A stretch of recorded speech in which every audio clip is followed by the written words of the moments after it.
जय हिंद साथियों। आज एक बड़ी अपडेट है। ईएसबी यानी employ selection board Madhya Pradesh कर्मचारी चयन मंडल जो है भर्ती नियमों में एक बड़ा बदलाव करने जा रहा है दोस्तों। अब जो है एक साल में सिर्फ और सिर्फ 3 परीक्षाएं होंगी। इसके लिए पूरा का पूरा मसौदा तैयार किया गया है दोस्तों। आज 18 मार्च 2026 की लेटेस्ट अपडेट है, जिसमें मध्य प्रदेश कर्मचारी चयन मंडल नई भर्ती नियमों को मंगलवार को सीनियर सेक्रेटरी की कमेटी के सामने रखा है दोस्तों। इसमें यह सहमति तकरीबन बन गई है कि ईएसबी किसी भी कैलेंडर वर्ष में सिर्फ 3 परीक्षा कराएगा। यानी दोस्तों जो सीनियर सेक्रेटरी की मीटिंग होती है ईएसबी की, उसमें फाइनल डिसीजन लिया जा चुका है। और ये मसौदा क्या है ये आपको समझ में आएगा। केवल साल में 3 परीक्षा होंगी दोस्तों, जिसमें एक होगी सामान्य परीक्षा, दूसरी होगी तकनीकी परीक्षा और तीसरी होगी पात्रता परीक्षा। अभी आप देख पा रहे हैं, मैं आपको पूरा न्यूज़ बताने वाला हूं। और शिक्षक भर्ती संबंधी प्रत्येक अपडेट पाने के लिए अगर आप हमारे चैनल से नहीं जुड़े हैं तो चैनल को सब्सक्राइब जरूर कर लेना, ताकि भर्ती संबंधी प्रत्येक अपडेट मिलेगा। और डिस्क्रिप्शन में सोशल मीडिया के links, Telegram channel, Facebook page, Instagram, WhatsApp community दी गई है, वहाँ से भी जुड़ जाइए। वहाँ भी सारा कंटेंट आपको डिलीवर लेटेस्ट अपडेट किया जाएगा। साथियों यहाँ पर बताया गया है कि ईएसबी किसी भी कैलेंडर वर्ष में अब सिर्फ 3 ही परीक्षा कराएगा। ये सामान्य, तकनीकी और शिक्षक पात्रता की कैटेगरी की होंगी। इसी से सरकार में भर्तियां हो जाएंगी। कमेटी की हरी झंडी के बाद ईएसबी अब नई भर्ती नियमों को कैबिनेट में लेकर के जाएगा। यदि मंजूरी मिल जाती है तो एक अभ्यर्थियों को साल में 5-6 परीक्षा नहीं देनी होंगी, बल्कि 3 ही परीक्षाओं में उसका काम हो जाएगा। और इतनी ही जो है बार उसकी फीस भी लगेगी, यानी 3 फीस लगेंगी अगर वो 3 प्रकार की परीक्षा देगा। अगर शिक्षक भर्ती संबंधित है तो एक बार देना पड़ेगा, तकनीकी है तो सेकंड, और सामान्य एग्जाम होगा तो उसके लिए समान फीस।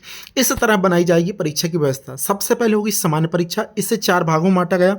इसी के अनुसार कार्यालयीन काम के लिए अलग अलग वेतनमान वाली परीक्षाएं होंगी।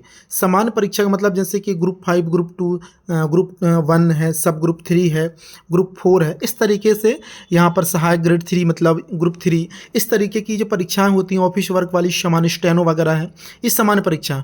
दूसरा दोस्तों आएगा एक तकनीकी परीक्षा। इसमें इंजीनियरिंग, एग्रीकल्चर, अन्य विशेषज्ञ वर्ग जैसे ITI TO वगैरह की भर्ती इसमें आ जाएंगे।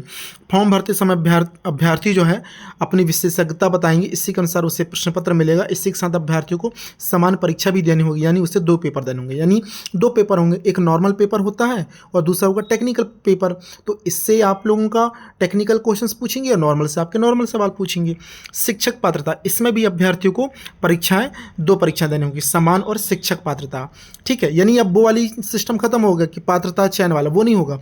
एक नॉर्मल पेपर होगा, वो सबको अनिवार्य देना। अब इसके साथ टेक्निकल वाले को टेक्निकल, शिक्षक वालों को पात्रता परीक्षा। और दोस्तों जो है बस केवल 2 ही चीज़ होंगी। नॉर्मल वालों का केवल नॉर्मल में हो जाएगा, टेक्निकल वालों को टेक्निकल, पात्रता वालों को पात्रता। और जो अन्य वैकेंसी आएंगी वो नॉर्मल परीक्षा बस देंगे। तो इस तरीके से ये मसौदा तैयार किया गया है।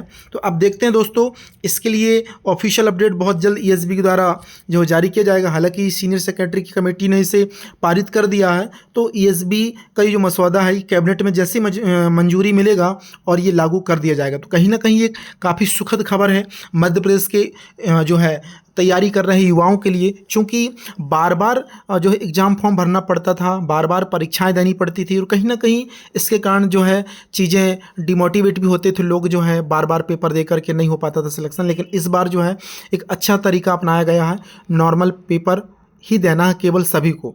अगर टीचर वाले हैं तो साथ में उनको पात्रता परीक्षा देना है, और टेक्निकल वाले तो उनको टेक्निकल देना पड़ेगा। बाकी किसी को कोई दिक्कत नहीं है। नॉर्मल पेपर में ऐसा है कि जैसे फॉरेस्ट गार्ड आ गया, MP पुलिस आ गया, ग्रुप 2, सब ग्रुप 1, उनको केवल एक ही पेपर देना है। लेकिन पात्रता परीक्षा वालों के लिए एक उनको पात्रता भी देनी पड़ेगी, और टेक्निकल वालों को उनको टेक्निकल का पेपर होगा। तो ये सामान्य है, नॉर्मल है, अच्छा मसौदा है। लेकिन अब देखते हैं इस मसौदा पर कितना खरी उतरती है ईएसबी, और इसको मतलब किस प्रकार से जो है क्रियान्वयन करते हैं MP में, और जो है इसकी पूरी व्यवस्था, पूरा रोस्टर किस तरीके का होगा, पूरे रूल क्या होंगे, नियम, सारा सब कुछ जो है बहुत जल्द शीघ्र ईएसबी जारी करेगा। यानी हालांकि ये JAD के द्वारा होगा, ठीक है, सामान्य प्रशासन विभाग के द्वारा, क्योंकि कैबिनेट से मंजूरी मिलेगी तो एक बड़ा बदलाव कहलाएगा MP की आने वाली भर्तियों में। और ये कदम जो है पारदर्शिता, समय में जो जैसे भर्तियों में समय लगता है 3-3, 4-4 साल, वो ना लगे, ये सारी चीज़ों को सुचारू रूप से क्रियान्वयन करने के लिए बनाया गया है। अब देखते हैं इस पर सरकार जो है कितना जल्दी मंजूरी देती है और ये MP में लागू हो जाएगा। तो कहीं ना कहीं देखा जाए तो बहुत सारे मूल चूल परिवर्तन किए जा रहे हैं, जैसे नेगेटिव मार्किंग का आना, और साल में केवल 3 परीक्षाओं का होना, और शिक्षक भर्ती में केवल और केवल एलिजिबिलिटी टेस्ट होगा, पात्रता परीक्षा होगी, चयन परीक्षा को हटा दिया गया दोस्तों। तो ये सारी चीज़ें चल रही हैं एमपी में। तो ये बदलाव कहीं ना कहीं पॉजिटिव बदलाव हैं, इसे नेगेटिव नहीं लिया जा सकता। अब इन चीज़ों को कितना अच्छे तरीके से चीज़ें हो पाएंगी या ईएसबी कर पाएगा, ये समय बताएगा, डिपेंड करता है चीज़ें किस प्रकार से आगे बढ़ेंगी। दोस्तों, भर्ती संबंधी प्रत्येक अपडेट पाने के लिए आप हमारे चैनल को सब्सक्राइब जरूर कर लेना। डिस्क्रिप्शन सोशल मीडिया के लिंक्स दिए गए हैं, उससे भी जुड़ जाना।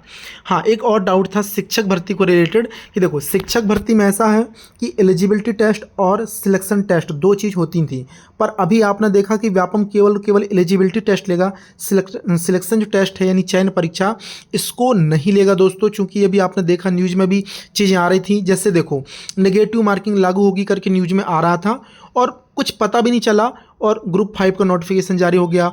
ठीक है, इसके अलावा आपने देखा फॉरेस्ट गार्ड क्षेत्र रक्षक का नोटिफिकेशन जारी हो गया। दोनों में नेगेटिव मार्किंग जो है एप्लीकेबल हो गई है, इम्प्लीमेंट कर दिया गया है। तो नेगेटिव मार्किंग तो एमपी में लागू हो गई सभी एग्जाम में, इसमें कोई डाउट वाली बात नहीं है। अब क्या चल रहा था कि एलिजिबिलिटी टेस्ट और सिलेक्शन टेस्ट में केवल एलिजिबिलिटी रहेगा, सिलेक्शन हटेगा। ये मध्य प्रदेश के स्कूल शिक्षा विभाग के मुख्य सचिव ने ये चीज़ बोली थी। कोई भी न्यूज़पेपर वाला ऐसा वायरल न्यूज नहीं बनाता दोस्तों।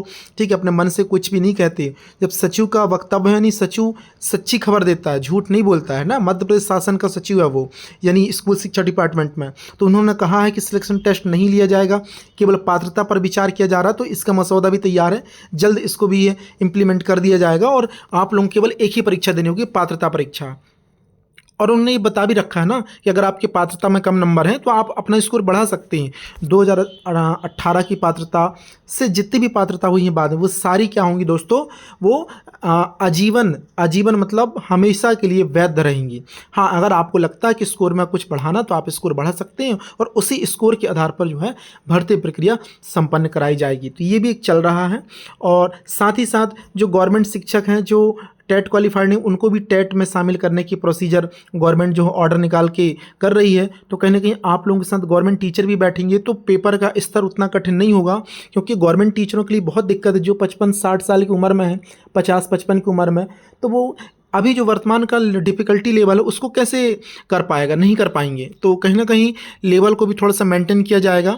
तो पेपर की तैयारी आप लोग अभी से कर दें, चाहे गवर्नमेंट शिक्षक हों चाहे आप अभ्यर्थी हों, वर्ग 2 की अभ्यर्थी और वर्ग 3 की अभ्यर्थी, अपनी अपनी पात्रता परीक्षा की तैयारी में जुट जाइए। जिसको नोट्स चाहिए वो डिस्क्रिप्शन में सोशल मीडिया के लिंक्स दिए, वहाँ से आप मेरे से कॉन्टैक्ट करके पात्रता परीक्षा के नोट्स प्राप्त कर सकते हैं।